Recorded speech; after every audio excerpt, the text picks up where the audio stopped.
When I was lucky enough to first get a professional job in the toy industry, it was very eye-opening. I thought everyone was going to be kind of a Geppetto. Everyone's going to be someone who just loves toys. Well, it turned out to be a lot of that, but it was also a lot of very typical corporate structure of people working their way up the corporate ladder and working for stock prices because publicly traded companies do that.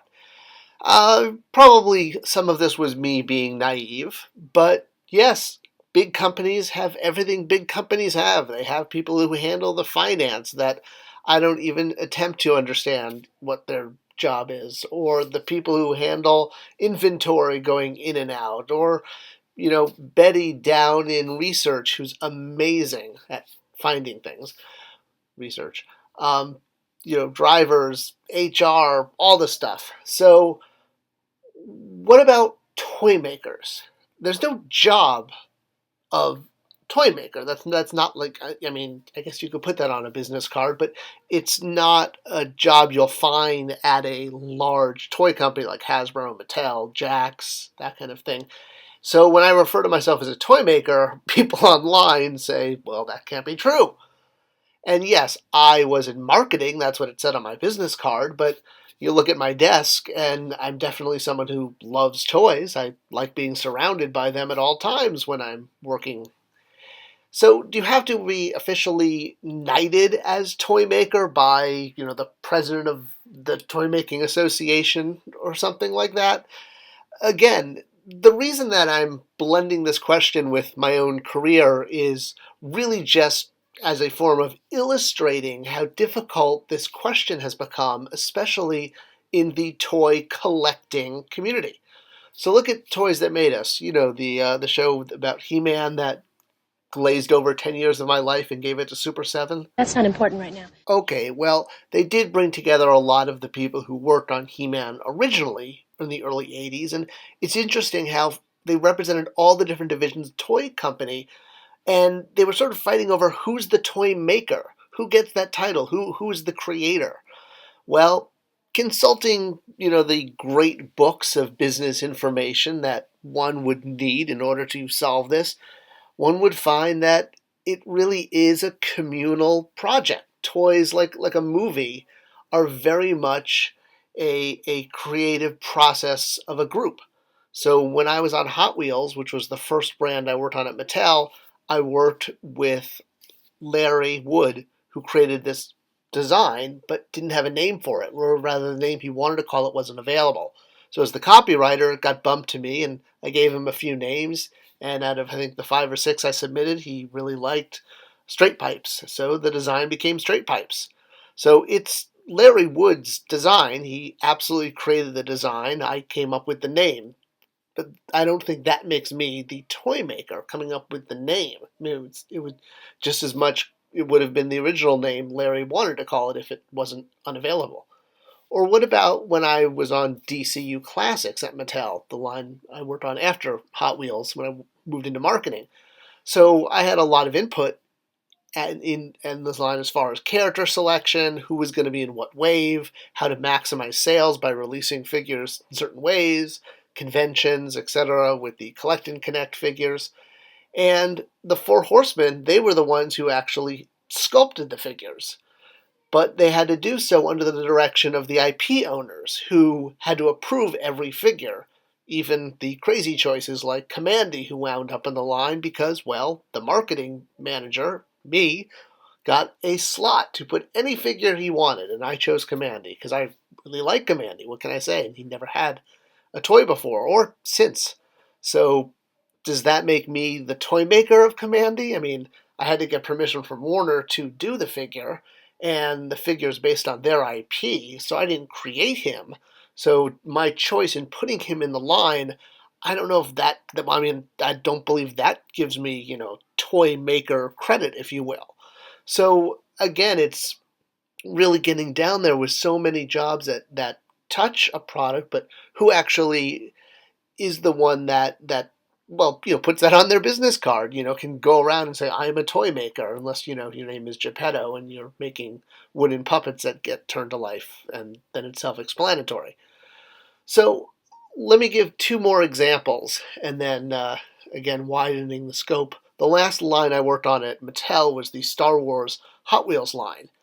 And this was where we had to find a way to bring the power, energy, toy, fun of Star Wars into the Hot Wheels play pattern, the Hot Wheels world, racing, that type of thing. And one of the ways I presented it to the team, being a huge Star Wars fan, is that Star Wars really is a racing movie. And Hot Wheels just takes what's already a racing movie and puts it together, like peanut butter and chocolate. So I learned this from the radio drama. Star Wars is all about racing. It's going up to the final lap through the Death Star. That's the finale of the whole movie. And the radio drama does a good job bringing this out by setting up racing with the T-16 Skyhoppers through Baker's Canyon. When you bookend the story with starting with the T-16s and ending in the Death Star trench run, you realize why that line, it's just like Baker's Canyon back home. It brings it all together. It started with racing, it ends with racing. And that was a big part of my proposal to the team. So when we were looking at how to translate Star Wars into the Hot Wheels play pattern, I was really pushing for looking at the fact that it already features so many races. I mean, every movie features a chase through asteroids or through, the Forest of Endor. There's a signature chase scene in every movie. So that was really a big part of getting the play pattern to match with the IP. So I was very influential, but I didn't sculpt this toy. I didn't design the mechanism that shot it out. All right. So last example, from my experience going when I left Mattel, one of the other companies was Jada Toys. Now here, I worked on a line, Nano Metal Figs. This was something though that I actually proposed. It didn't exist prior to me being there. They were doing large sort of Funko Pop but made of metal figures. They were about $10, like big heads, metal. I proposed doing more army builders, and the line exceeded and is still going strong. I love seeing that they do brands like GI Joe that I hadn't gotten to yet while I was there. And these figures came from a proposal I put together for the president of Jada, and I grabbed two figures off my shelf. Zooming in here, these were my old 1980s Kenner Star Wars metal figures there. So I grabbed those and brought them in. So, going back to the whole idea of who is a toy maker, and I set up these examples, you could be a sculptor, and absolutely you're sculpting a toy, but you're sculpting a thing. This Baby Yoda you sculpted isn't a toy. This is a sculpture, whether a digital or a physical sculpture. As a marketing brand manager, I was working on a lot of things like ensuring the product was going to have the right play pattern, it was going to appeal to the audience, collector or kid. If you have ideas for toys, there are ways to get them through the system. Both Mattel and Hasbro both have inventor submission forms on their websites. You just have to sign away a few forms, acknowledging that you invented the product and you're submitting it for their review, et cetera, et cetera. It legally protects everyone, but it's a great way, whether you have an idea for a current product within a brand the company owns, like Mattel owning Hot Wheels. You might have an idea for something that sort of fits into that Hot Wheels play, much like you did with Star Wars. And they're going to want to see working prototypes. That's kind of the big thing, too. And that really ties into the toy maker, someone who can physically make something that is a toy, is building the prototype, what makes you a toy maker. So the final, sort of a story to illustrate this would be looking at this toy here this is Jack Specific. It was a toy that was in development before I got there. I worked on it very little. But the story behind it is interesting because it's an Incredible Hulk licensed IP toy. It's a remote control smashing Hulk. You drive around with the car and Hulk smashes and it can flip over, and even if it gets upside down, his hands let it flip back so that he's driving it again, or rather he's riding it, I guess you could say. So it is a really fun toy. It started off as an inventor submission of a monkey on the back of a truck. But the inventor submission was then layered with the Incredible Hulk in order to bring it to market.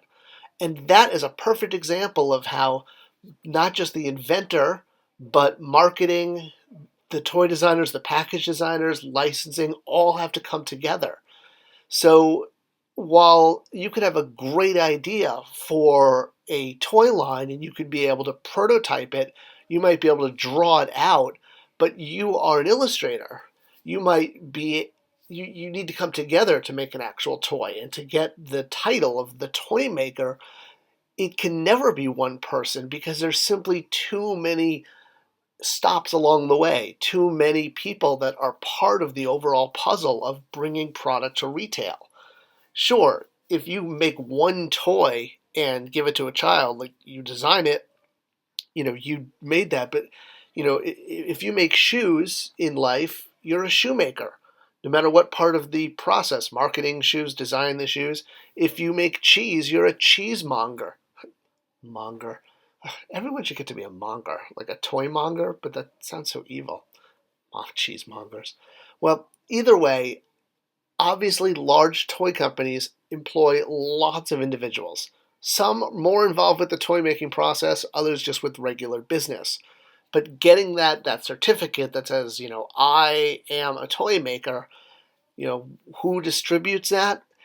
If you're a sculptor and you make Spider-Man, you are a Spider-Man sculptor. This is not a toy. It doesn't exist as a toy unless the company buys the sculpt from you, then manufactures the tooling, assembles it, and gets it to market. It's a toy when it's sold as a toy to a consumer. So it takes a lot of people to create that. It takes sales, it takes marketing. And that Netflix show was a perfect example. So going back to that first one, all of these gentlemen from design, from marketing to art, all saying they created a concept shows how everyone has to come together. There's not one toy maker. It's a team. I hope you like this video. I hope it illustrates a little bit more about the toy making process. Like it, share, send it to others. It's the best way to help support the channel. Thanks for watching, and I'll see you guys in the comment section. Topics are always welcome. Thanks again for your support.